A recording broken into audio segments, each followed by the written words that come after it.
शिमला से एक बड़ी खबर की बात करते हैं। इलेक्शन को लेकर मुख्यमंत्री सुक्खू ने एक बड़ी बैठक बुलाई है। मुख्यमंत्री ने सभी विधायकों को शिमला बुलाया है।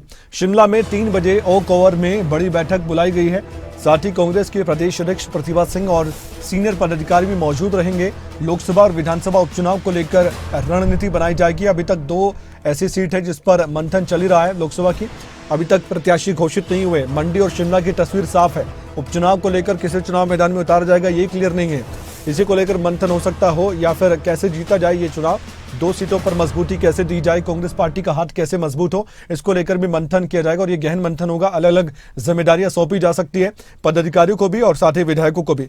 अब यह भी साफ होगा कि कांग्रेस की रणनीति आखिरकार है क्या बीजेपी को चुनौती देने वाली, क्योंकि चैलेंज तो बीजेपी बहुत पहले से कर चुकी है कांग्रेस पार्टी को अपने उम्मीदवारों को चुनावी मैदान में उतारकर। अब बारी है कांग्रेस पार्टी की। कैसे कांग्रेस पार्टी इसका जवाब देगी, इस पर हमारी नजर बनी रहेगी, क्योंकि आज ये मीटिंग बहुत ज्यादा अहम मानी जा रही है। और साथ ही हमारे साथ हमारे ब्यूरो जुड़ने जा रहे हैं प्रदीप ठाकुर, जो कि हिमाचल की राजनीति को बहुत अच्छे से समझते हैं और आपको अंदर की बात भी बताते हैं कि राजनीति में कौन किस तरह से आगे बढ़ता हुआ नजर आ रहा है। और ये लोकसभा का चुनाव है, सबसे बड़ा चुनाव है देश का। इसमें पूरा जोर पार्टियां लगाती हैं। बीजेपी की तरफ से अपने पत्ते खोल दिए गए थे बहुत पहले, लेकिन अभी भी मंथन कांग्रेस पार्टी की तरफ से किया जा रहा है। 2 सीटें, जिसमें एक कांगड़ा की भी सीट है, हमीरपुर, इसको लेकर अभी मंथन चल रहा है।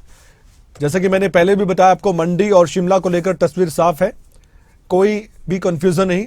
और उपचुनाव को लेकर भी एक बड़ी चुनौती इसलिए भी है क्योंकि बीजेपी बार बार फिर से कांग्रेस पार्टी को डर दिखा रही है कि सत्ता में वो लोकसभा चुनाव के बाद नहीं रहेंगे। इस तरह की बातें कही जा रही है बीजेपी नेताओं की तरफ से। तो वो उपचुनाव भी काफी अहम है। और दूसरी ओर अब तो विधायक रहे मंत्री विक्रमादित्य सिंह को भी चुनावी मैदान में उतार दिया गया है। तो शिमला ग्रामीण को लेकर भी आने वाले वक्त में अगर जीतते हैं तो उपचुनाव होगा, वो अलग बात है, वो आगे की बातें हैं। लेकिन फिर भी चर्चाएं तो चर्चाएं हैं। राजनीतिक लहरों में चर्चाएं होती रहती हैं, चलती रहती हैं। इस बैठक का मुख्य एजेंडा क्या है, प्रदीप ठाकुर बताएंगे, हमारे साथ जुड़ चुके हैं। प्रदीप, 3 बजे बैठक बुलाई गई है। पॉइंट टू पॉइंट बताइए हमारे दर्शकों को एक एक करके कि कौन कौन से ऐसे विषय हैं जिसको लेकर इस बैठक में चर्चा बहुत गहन मंथन के साथ होने वाली है। एक एक करके वो पॉइंट बताइए। बिल्कुल कमल, देखिए 3 बजे का समय निर्धारित किया गया है जब मुख्यमंत्री के आवास ओक ओवर में ये बैठक होगी। और उसमें सभी जो विधायक हैं उनको भी निर्देश दिए गए हैं कि आपने यहाँ पर मौजूद रहना है।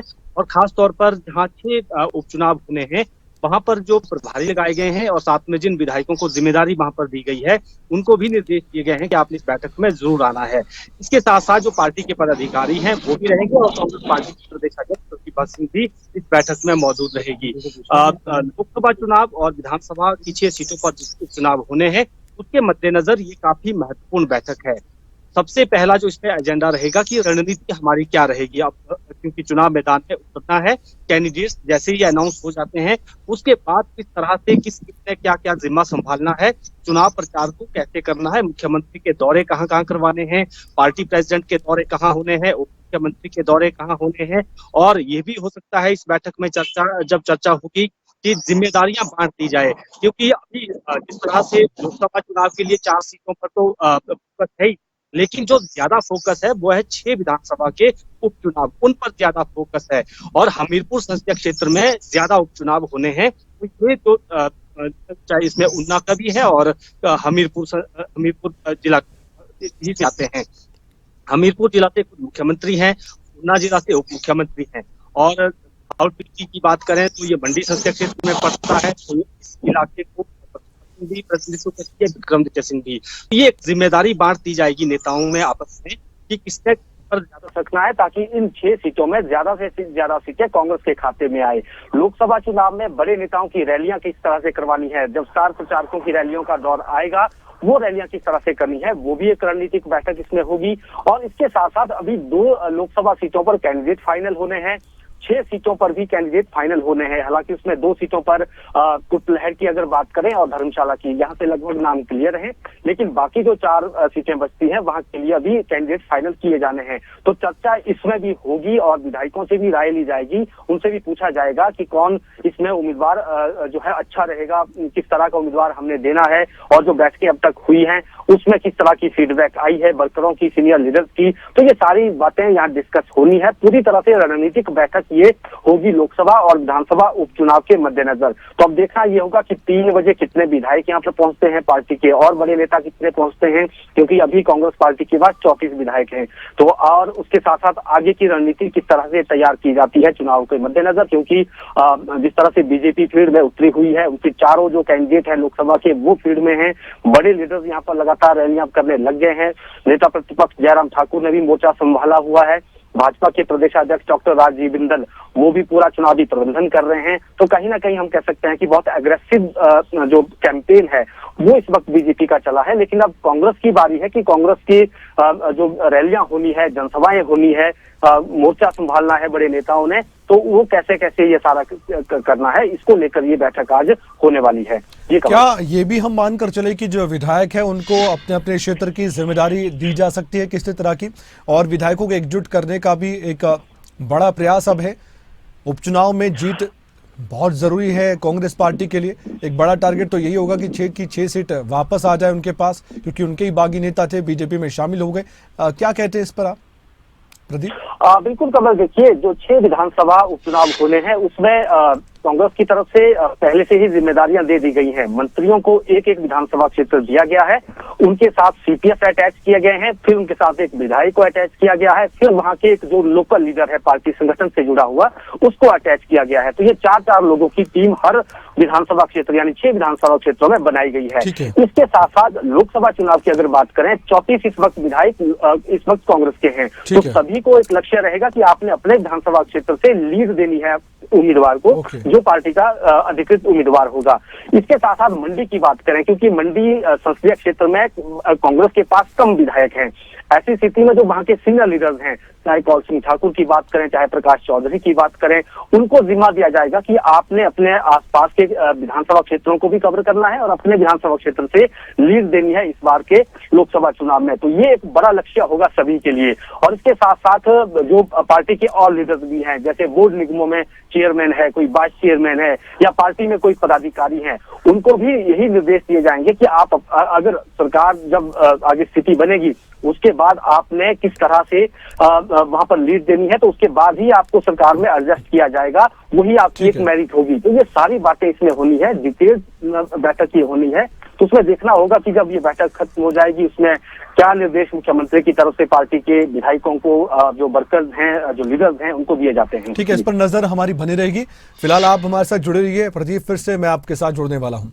साथ ही कांग्रेस की टिकटों के लिए भी नए सिरे से अब सर्वे होगा, ऐसा बताया जा रहा है। 2 लोकसभा और 6 विधानसभा उपचुनाव की सीटों पर इंतजार लंबा होता जा रहा है।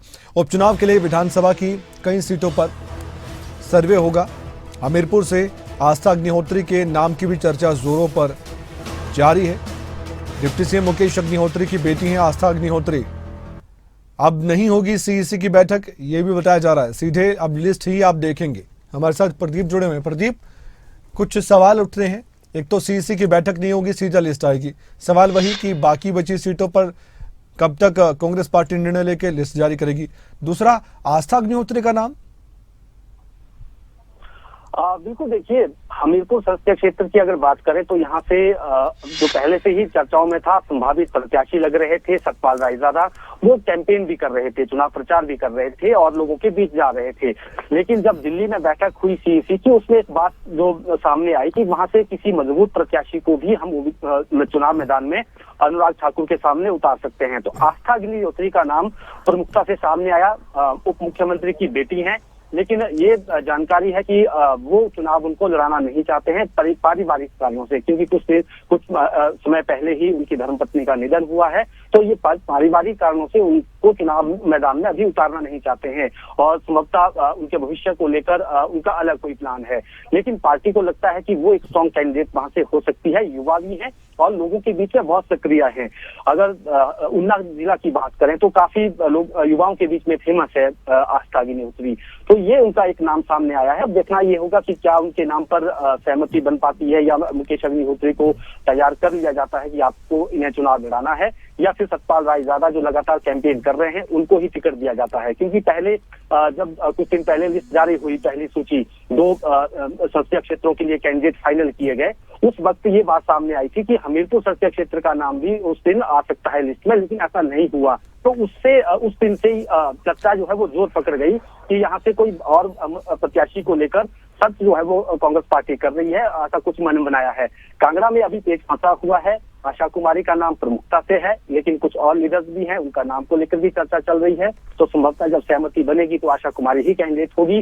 और जो 6 जो सीटें हैं तो उसको लेकर भी अभी चर्चा का दौर चला हुआ है कि किस किस को कहां से चुनाव लड़ाना है। फूंक फूंक कर कदम रख रही है कांग्रेस पार्टी, कोई जल्दबाजी के मूड में नहीं है। तो ये धीरे धीरे करके सारी चीजें इसमें देखी जा रही है, सर्वे किया जा रहा है, पार्टी के जो लीडर्स हैं, सीनियर वर्कर्स हैं, उनसे फीडबैक लिया जा रहा है। उसके बाद एक मजबूत प्रत्याशी देने की कोशिश कांग्रेस पार्टी यहाँ करेगी। जानकारी है कि 18 या 19 अप्रैल को हिमाचल की अगली सूची आ जाएगी, लेकिन इसके लिए दिल्ली में बैठक नहीं होगी सीईसी की, बल्कि जो पार्टी के राष्ट्रीय अध्यक्ष हैं मल्लिकार्जुन खड़गे, उनके ऑफिस से ही सीधी सूची जारी कर दी जाएगी। तो अब इंतजार है कांग्रेस पार्टी के उम्मीदवारों का, और उसके बाद प्रचार जो हम कह सकते हैं कि वो धीरे धीरे चरम की तरफ बढ़ेगा। बहुत बहुत धन्यवाद जानकारी देने के लिए प्रदीप ठाकुर, इस खबर पर भी आपका।